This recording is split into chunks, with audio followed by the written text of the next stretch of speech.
Welcome to Introduction to Intellectual Self-Defense, the Propaganda Model and How Media Functions and Performs, presented by Clay McLeod.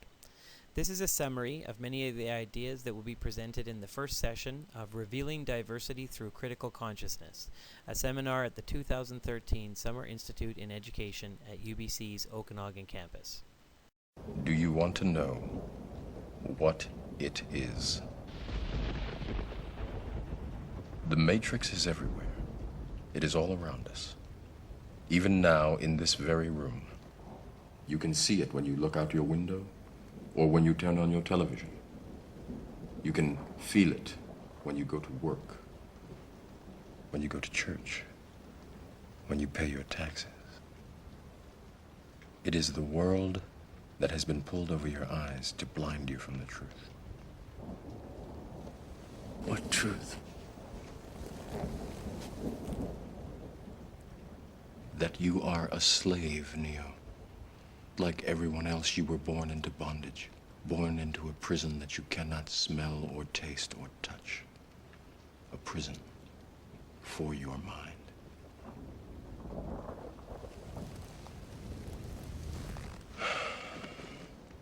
Unfortunately, no one can be told what the Matrix is. You have to see it for yourself.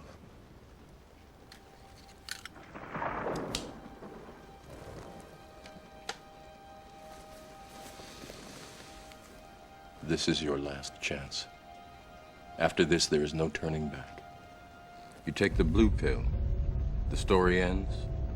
You wake up in your bed and believe whatever you want to believe. You take the red pill, you stay in Wonderland, and I show you how deep the rabbit hole goes.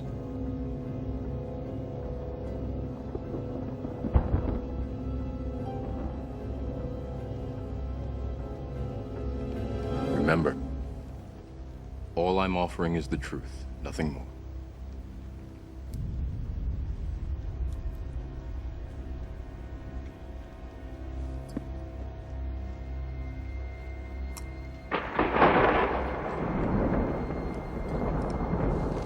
Follow me. I'm going to start with a discussion of metaphor of choosing between the red pill and the blue pill. This metaphor comes from the movie The Matrix. And in the movie The Matrix, the protagonist, Neo, is living in a future world where humans have been enslaved by machines who are using them as a source of power. But in order to keep the humans complacent and to have the humans go along with that plan, the machines have plugged them into a virtual reality where the humans believe that they are living a regular life, going to their jobs, living in apartments and houses and everything like that, just like reality is or was in 1999 when the movie came out. And the reality is something that they have to get unplugged from the virtual reality in order to see. So the character Morpheus is trying to give Neo the opportunity to unplug himself from the virtual reality or the lie that the machines are telling the humans in the movie in order to get them to continue to function as batteries. And Neo, in order to become unplugged, has to take the red pill. So he could have chosen the blue pill, which would have left him plugged into the virtual reality, business as usual, but he chose to take the red pill, and he was able to perceive his real situation. I am going to invite you over the course of this course to take the red pill and to perceive or open your eyes to the reality that exists in our democratic system, in our democracy. And that reality is something that the propaganda model created by Edward S. Herman and Noam Chomsky sheds some light on.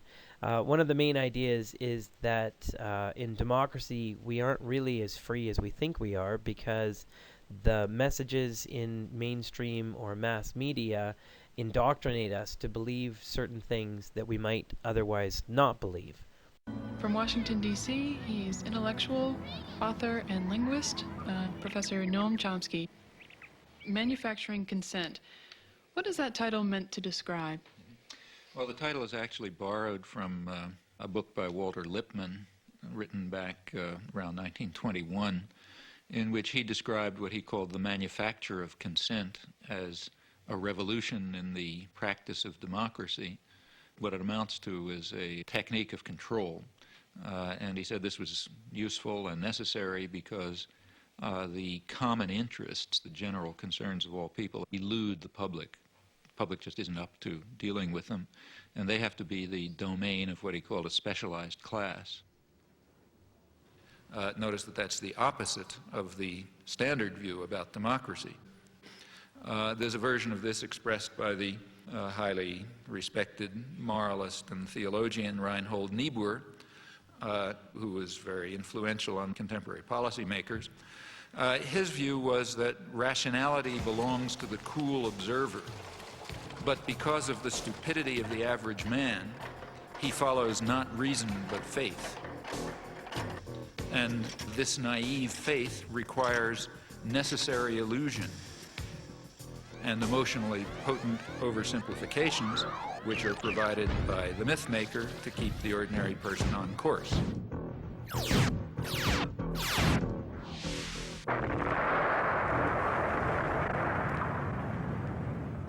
It's not the case, as the naive might think, that indoctrination is inconsistent with democracy. Rather, as this whole line of thinkers observes, it's the essence of democracy. The point is that in a military state or a feudal state or what we would nowadays call a totalitarian state, it doesn't much matter what people think, because you've got a bludgeon over their head and you can control what they do. But when the state loses the bludgeon, when you can't control people by force, and when the voice of the people can be heard, you have this problem.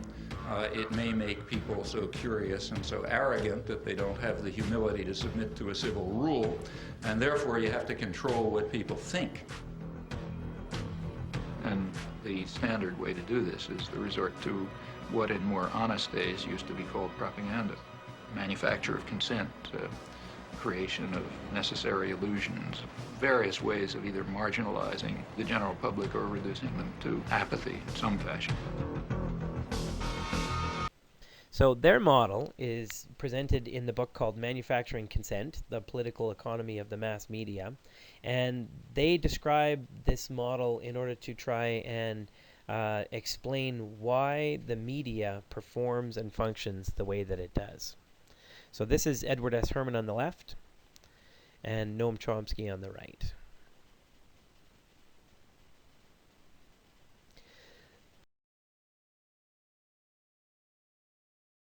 It has 5 filters in the model. The first filter has to do with the size, ownership, and profit orientation of mass or mainstream media. And so I've just shown you a sampling of some of the different corporations that own media producers and distributors in the United States and Canada. And one aspect of the way the mass media or mainstream media works is its size. So it's so large, so many people are employed, and there's such an infrastructure to it that it needs to make money in order to continue to function in the format that it does. One other aspect is ownership. A small number of very large profit-making corporations own newspapers and periodicals, magazines, and television networks and movie production companies and all of those kinds of production hubs of media. So there's this limited ownership to it, and it's owned. Part of the ownership is transnational and other kinds of big corporations that have a profit orientation. The reason that they are producing and distributing media and the messages that they're distributing and producing is because they would like to make money. The second filter is the filter of advertising. So you might think that you are the consumer or you are the customer that is buying a product, and the product that you're buying is the program or the network that you're watching on TV, or the newspaper that you're buying, or the magazine that you're buying. But the reality is that television networks and magazines and newspapers don't really make much money from selling their actual product that they produce, or the actual hard copy of the magazine or the newspaper. They make their money from advertising. So what happens is advertisers are paying the producer of media for your attention. So the actual product that is for sale, the thing that's being sold, is your attention, and the customer, the entity that is buying that product, is a corporation that's advertising. So a corporation that has something that they produce that they would like you to buy is paying the producer of the media for space in that media or for time on that media in order to show you or tell you their message. So if you really think about it, it's a corporation buying time or space from another corporation in order to try and sell you a product that you would consume, and you would pay money, obviously, in order to consume it. So it's pretty obvious what kinds of interests in terms of consumption and corporation, the interests of corporations, whose interests are going to be represented by the overall perspective of media that operates that. The third filter is sourcing. So who do the mass media get reliable news from, or trustworthy or newsworthy news from? And the answer is that they get it from corporations and government, departments of government, local government, provincial governments, federal governments. The news media can't afford to have reporters everywhere all the time, so they depend on getting news from their sources, whether it's the police department or a press conference from the prime minister. They need to get their news from those places so that they can rely on getting the stuff that we perceive as being newsworthy so that they can present it to us. So there's this symbiotic relationship between governments, corporations, and what we think of as the impartial or the neutral media. And the media isn't really that neutral when they are dependent upon governments and corporations to get their news. The propaganda model is Flack and the Enforcers. So Flack and the Enforcers operates as kind of a guard at the gate, or a gatekeeper, so to speak, for getting into the mass media. And the idea is that any message or idea or perspective that is contrary to the interests of the corporations that own the media, or the corporations that advertise on the media, if a message that's contrary to those interests gets into the media somehow, then those corporations that own the media and corporations that advertise on the media are going to act in their interests to try and limit or make those messages more difficult to communicate. So, for instance, a show might be shown on a network, and if a major advertiser of that network disagrees with that show or finds that the message in that program runs contrary to its interests, then it might exert pressure on that network to not show that show, or to not show other shows like that show, or to allow the corporate interest to present a rebuttal or a message that serves to indoctrinate people to a perspective other than the perspective that was shown in the offending show. So another way that this works is if people have perspectives that run contrary to the mainstream, or that are alternative perspectives, then they get flack. There are letters to the editor, letter writing campaigns, and different things that serve to make it difficult for the people with alternative views to present and communicate their views to the public. The fifth filter in the propaganda model is the anti-communist or war on terror filter. In 1988, when Manufacturing Consent was published, we were in the middle of the Cold War. Well, perhaps not the middle, but nearing the end of the Cold War. The Cold War had been the reality for a number of decades. And in that context, anti-communism was a filter. So there was this requirement that messages and assumptions that underlied or underpinned messages in the mainstream media, that they be anti-communist or that they be pro-capitalist, pro-American in the case of American media. And since then, things have shifted. There's still a requirement basically to be capitalist and democratic, however those things are defined by the governments and the actors in the mainstream media at the time. But now things have shifted and the bad guys are terrorists. So often they're seen as Islamic terrorists, so there's a bit of a us versus them dichotomy with the West versus the Islam and people in other parts of the world that aren't as developed as what's known as the first world, and they're demonized in the same way that communism or the Soviet Union used to be demonized. So the messages on this page are messages from some of them are propaganda pieces that are anti-communist propaganda, so demonizing communism as something from the devil, showing communism as some sort of a disastrous, apocalyptic possibility if it were to happen in the United States. But then there's also the image of the Islamic terrorist. There's the idea that the war on terror is something where people are either with us or you're with the terrorists. There's a real dichotomy setting us up against them. And then them are a boogeyman, the bad guy, and anybody who takes a position that is sympathetic to them or not sympathetic to the current system of democracy and capitalism is a bad guy as well.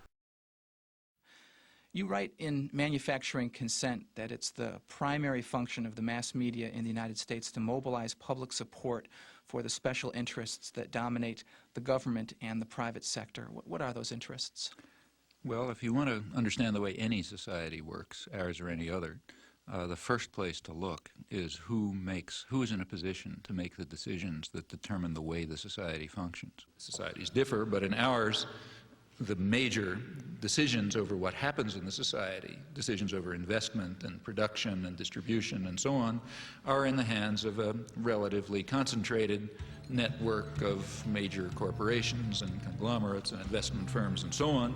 They are also the ones who staff the major executive positions in the government, and they're the ones who own the media, and they're the ones who have to be in a position to make the decisions. They have an overwhelmingly dominant role in the way life happens, what's done in the society. Within the economic system, by law and in principle, they dominate. The control over resources and the need to satisfy their interests imposes very sharp constraints on the political system and the ideological system. When we talk about manufacturing of consent, whose consent is being manufactured? We can, to start with, there are two different groups. We can get into more detail, but at the first level of approximation, there's two targets for propaganda. One is what's sometimes called the political class. There's maybe 20% of the population which is relatively educated, more or less articulate. They play some kind of role in decision making. They're supposed to sort of participate in social life, either as managers or cultural managers, like, say, teachers and writers and so on. They're supposed to vote. They're supposed to play some role in the way economic and political and cultural life goes on. Now, their consent is crucial. It's one group that has to be deeply indoctrinated.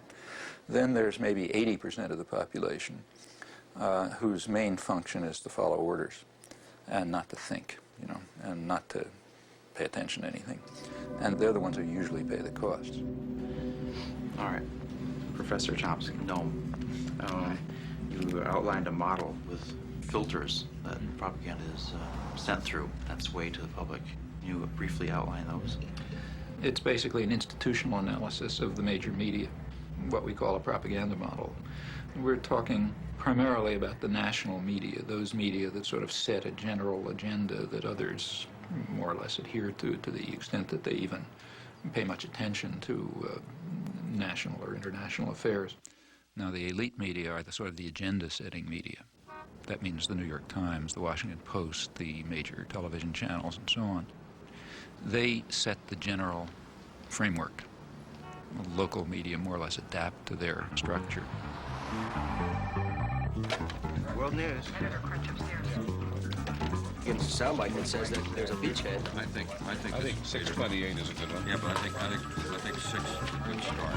This is the operative soundbite for us. He's ours. He really knows how to time. He's got a minute for all the time, so that's... I love this soundbite. Okay, And they do this in all sorts of ways, by selection of topics, by distribution of concerns, by emphasis and framing of issues, by filtering of information, by bounding of debate within certain limits. 2.5 minutes to air.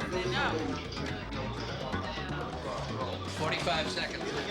They determine, they select, they shape, they control, they restrict in order to serve the interests of dominant elite groups in the society. There is an unusual amount of attention focused today on the 5 nations of Central America. This is Democracy's Diary. Here for our instruction are triumphs and disasters, the pattern of life's changing fabric. Here is great journalism, a revelation of the past, a guide to the present, and a clue to the future. Naomi Klein has come up with a theory of the shock doctrine, or disaster capitalism. She talks about this theory in her book, The Shock Doctrine. And the idea in the shock doctrine is that she realized that shock therapy had been used to try and restructure people's personalities when they were suffering from mental illness. And then the CIA had taken that idea and used it for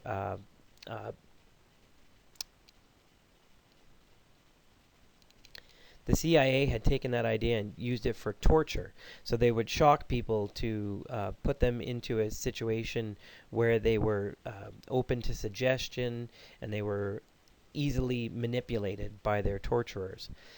So Naomi Klein noticed that there was a parallel between the CIA using shock treatment in terms of torture and the way that neoliberal actors used shocks, either natural or created shocks, in order to ram through neoliberal economic policies that otherwise wouldn't get through, but they could ram them through in the context of the public reeling from a shock. So one example that she talks about in that book is the example of Hurricane Katrina being a shock to people in New Orleans, which allowed for the privatization of the school system, where the teachers who were employed by the public school system lost their jobs and only some were hired back at reduced wages. And so neoliberal actors who had wanted to do that were waiting for the opportunity of a shock where people would be off balance and unable to respond, and then they took advantage of the hurricane in order to ram through those privatizing neoliberal policies. So Naomi Klein talks about how Milton Friedman, who is economic theorist from the University of Chicago, she talks about how he really championed the idea of free market privatization, which is neoliberal ideology, and it has really become popular to conservative or neoliberal economic politicians over the last number of years. So they use different shocks and they create hysteria about other things in order to make them into shocks so that people will be in a panic and then easily manipulated into accepting neoliberal policies that they otherwise would be opposed to.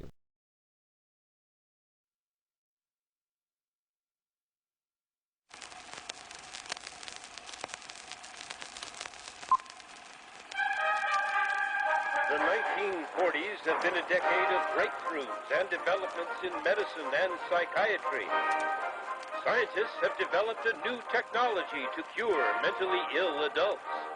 With the use of electroshocks, the minds of sick patients are being wiped clean, giving them a fresh start. On this blank slate, physicians then imprint a new, healthy personality. Remaking people, shocking them into obedience. This is a story about that powerful idea. In the 1950s, it caught the attention of the CIA. The agency funded a series of experiments. Out of them was produced a secret handbook on how to break down prisoners. The key was using shock to reduce adults to a childlike state.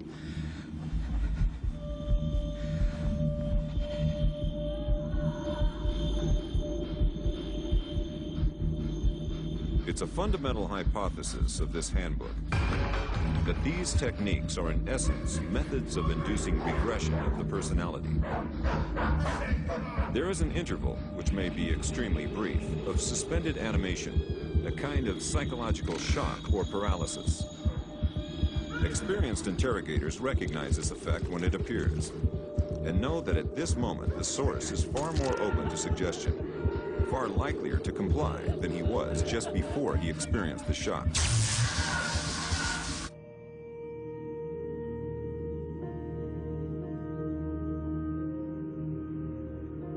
But these techniques don't only work on individuals.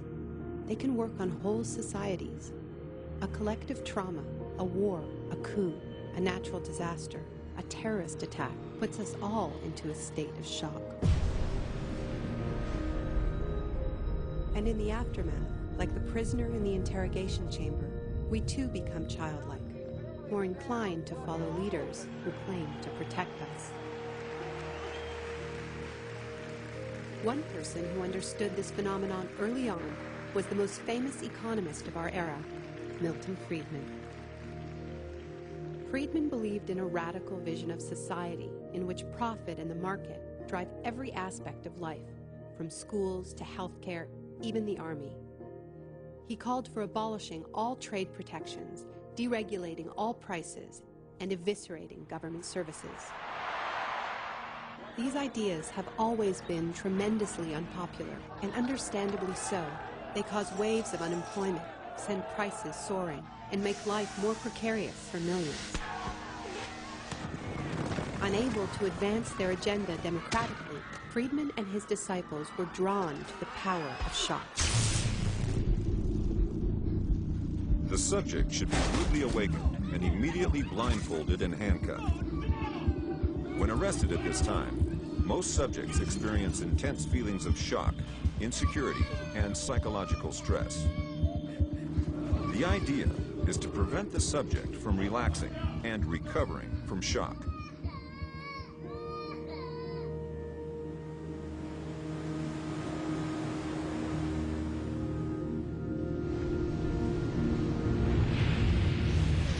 Friedman understood that just as prisoners are softened up for interrogation by the shock of their capture, massive disasters could serve to soften us up for his radical free market crusade.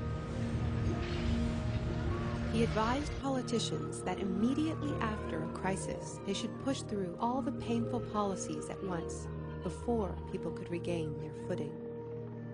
He called this method economic shock treatment. I call it the shock doctrine. Take a second look at the iconic events of our era, and behind many, you will find its logic at work. This is the secret history of the free market. It wasn't born in freedom and democracy. It was born in shock.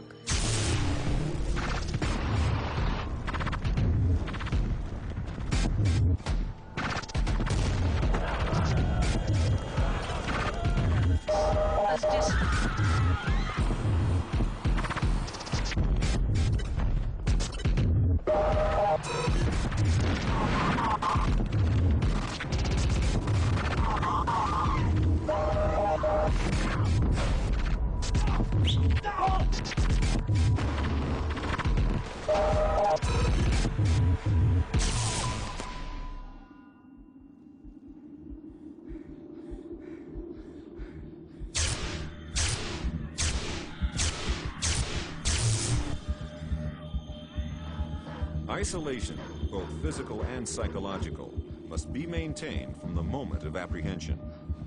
The capacity for resistance is diminished by disorientation. Prisoners should maintain silence at all times. They should never be allowed to speak to each other. There's one other thing I've learned from my study of states of shock. Shock wears off. It is by definition a temporary state.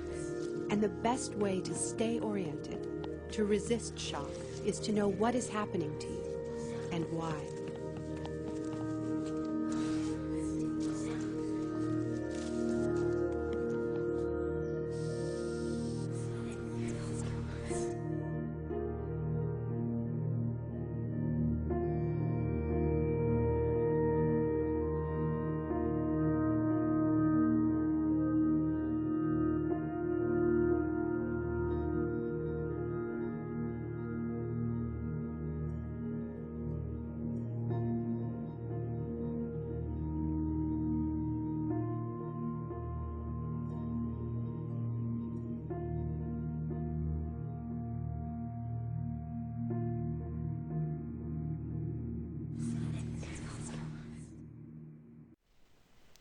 So obviously it matters what your political orientation is, because these different aspects of the propaganda model and disaster capitalism have a political dimension.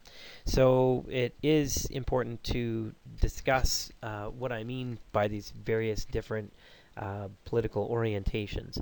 So we often think of politics as being right-wing or left-wing, and that comes from the historical positioning of politicians in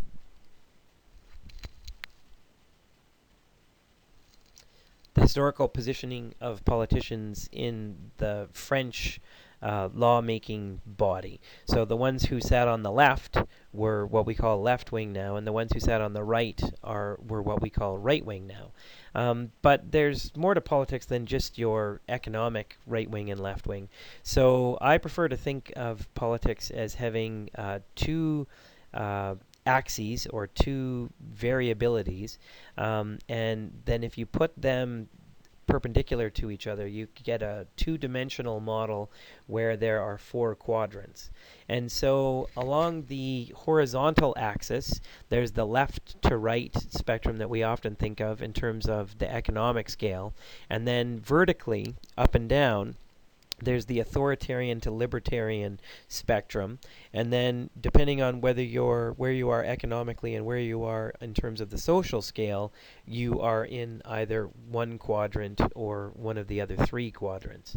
So what we think of as right wing and left wing is along the economic scale, and then there's issues of social authoritarianism or libertarianism.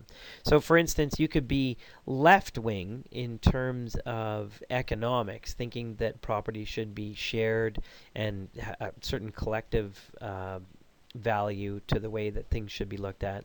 But at the same time, you could be authoritarian and think that rules need to be imposed in terms of people's behavior. And we might associate that with the historical Soviet Union. On the other hand, you might be right-wing, where there are free markets and individualism. But at the same time, you might be more socially conservative, against gay rights or gay marriage, against pro-choice, and things like that, and that would put you in the upper right-hand quadrant.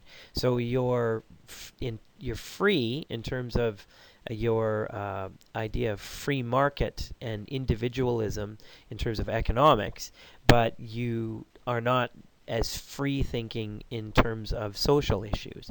So it's important to consider these two dimensions when thinking about whose interests the propaganda model serves. Another way of looking at this is this model on the right, which is basically the same model as the one on the left, except the authoritarian part of the model on the left is at the bottom on the model on the right. And it just shows some classic positions. So Nazi Germany is in the bottom right. The Soviet Union is in the bottom left. Anarchism is in the top right, and a couple of other things are labeled in that model on the right. So the two primary questions to ask yourself are, where do you put yourself on this model? Where do you put yourself on the economic scale? And where do you put yourself on the social scale? And then you need to think about who benefits from the operation of the propaganda model. Do people with a more authoritarian or a more libertarian view on the social scale benefit? Or do people with a more communitarian or collectivism orientation on the economic scale, or do people with a more free market or individualistic orientation on the economic scale benefit from the operation of the propaganda model? Some resources that you might consider looking into to find out more about these ideas include pretty well anything written by Noam Chomsky. Howard Zinn is also a critical writer about politics in the United States in particular. So his books, People's History of the United States, and then the graphic novel adaptation of that, People's History of American Empire, come highly recommended. Naomi Klein has written a number of books, one of which is Fences and Windows, and the other of which is The Shock Doctrine, which I discussed in an earlier slide. There is a book on this list called Short Course in Intellectual Self-Defense. That is based on the turn of phrase developed by Noam Chomsky, who recommended that anybody interested in these issues should undertake, in his words, a short course in intellectual self-defense. That book is, it describes and discusses various styles and techniques of argumentation and how to see through tricks that can sometimes be embedded in media messages and different things like that. Over on the top right is a book by Michael Parenti called Against Empire, which is a critique of American foreign policy and some of the foundational assumptions that are that underlie media messages in the United States, but also come up into Canada in a lot of the media messages that we get. And down in the bottom right-hand corner is the Canadian Centre for Policy Alternatives and one of their books, Challenging McWorld. But almost any number of resources from the Canadian Centre for Policy Alternatives would be helpful to help one to learn how to practice intellectual self-defense. So thank you for your attention, and I look forward to presenting other resources and other ideas as this course proceeds.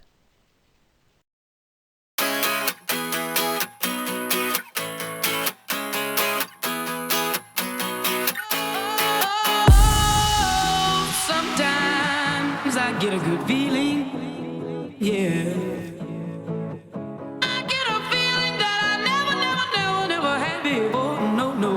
Get a good feeling, yeah. Oh, sometimes I get a good feeling.